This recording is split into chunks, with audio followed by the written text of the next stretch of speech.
ये कहानी है दो दोस्तों की और उनकी दोस्ती की शुरुआत हुई थी अभी कुछ दिन पहले हॉस्पिटल के कमरे से, जहां पर वो दोनों एडमिट थे।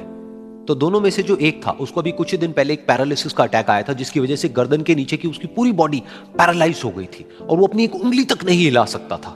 और पूरे दिन जो भी नर्स उसके पास में आती वो उसको एक ही बात कहता कि मुझे कोई ऐसा इंजेक्शन दे दो जिससे कि मैं मर जाऊं, अब मैं और जीना नहीं चाहता, ऐसी जिंदगी का मैं क्या करूंगा। तो उसका जो दोस्त था उस कमरे में, क्योंकि वो चल फिर सकता था, तो रोज सुबह और रोज शाम को उस कमरे में एक खिड़की थी, उसके पास में जाकर के खड़ा हो जाता और अपने दोस्त को बताता कि उस खिड़की के बाहर क्या चल रहा है। बिल्कुल नीला आसमान है, सफेद बादल है, हल्की हल्की हवा चल रही है और कुछ पंछी उड़ रहे हैं। एक बहुत ही सुंदर बीच है जहां पर कुछ बच्चे मिट्टी के घरौंदे बना रहे हैं। कुछ लोग हैं जो वहां पर बैठे हुए बस समुद्र की लहरों को देख रहे हैं। कुछ लोग जॉगिंग कर रहे हैं, कोई एक्सरसाइज कर रहा है, कोई पतंग उड़ा रहा है। वहां पर एक आइसक्रीम की स्टॉल है जहां पर कुछ लोग आकर के आइसक्रीम खा रहे हैं। और सनसेट के टाइम पे जो पानी है वो पूरा गोल्डन हो जाता है और चमकने लगता है। तो शुरू में तो जब उसने वो सब बताना शुरू किया तो उसके दोस्त के ऊपर ज्यादा असर नहीं हुआ, लेकिन धीरे धीरे उसके अंदर जीने की चाह जागने लगी। अब वो सुबह का इंतजार करने लगा कि जल्दी से सुबह हो और मेरा दोस्त मुझे बताए कि आज यहां पर क्या हो रहा है। कुछ दिन तक ऐसे ही चलता रहा।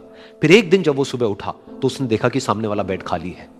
फिर उसने नर्स को बुलाया और उससे पूछा कि क्या वो डिस्चार्ज हो गया है। तो नर्स ने कहा कि आपको तो उन्होंने बताया होगा, उनके पास कुछ ही दिन बाकी थे और कल रात को ही उनकी डेथ हो गई है।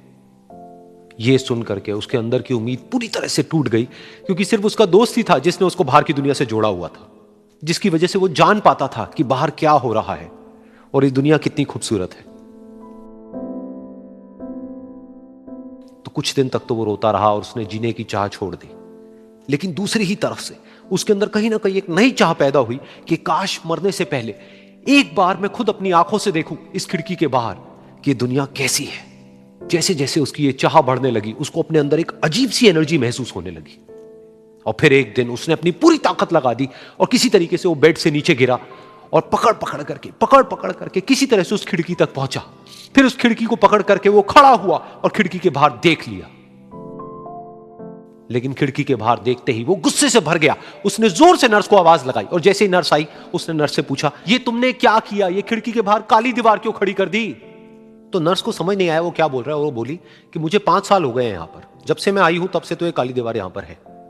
तब जाकर के उसको समझ आया कि उसका वो दोस्त उससे झूठ बोल रहा था। और उसने नर्स से पूछा, अगर ये काली दीवार पिछले 5 साल से यहां पर है तो मेरे दोस्त ने मुझसे झूठ क्यों कहा। तो नर्स थोड़ा सा मुस्कुराई और बोली कि मैं ये तो नहीं जानती कि उन्होंने आपसे झूठ क्यों कहा, लेकिन मैं इतना जरूर जानती हूं कि जो भी कुछ उन्होंने आपसे कहा उसी वजह से आप अभी अपने पैरों पर खड़े हैं।